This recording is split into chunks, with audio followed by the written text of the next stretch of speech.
Nitondra fanazavana makasika ny fangatan'ny vondrona afrikanina andefasana miaramila ampandritandry ao Centre Afrique ny ministry ny folo alinda atreto tsy mbola voafaritra mazava ny isan'ny miaramila malagasy iazo an'izay toerana izay ary mbola eo ampandiniana ihany koa ny fitondrana malagasy raha ny fanazavana izay nentin'ny général Rakotomaso Lucien. Mbola tsy officiel moa zay zavatra satria araka ny fantatritsika ny fandefasana ny miaramila na détachement amin'izany dia ny filoham-pirenena no manapaka an'izay ao anatin'ny constitution zavatra zay mbola mijery ny fomba anatanterahana zay zany tsika zao ny taratasy official zany mbola tsy tonga ampelatona koa afa aleo tonga zay taratasy zay tsika vao afaka ny zavatra fantatra dia misy technicien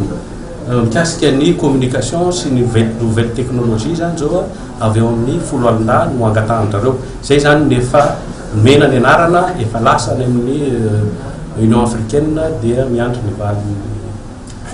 taratasy ray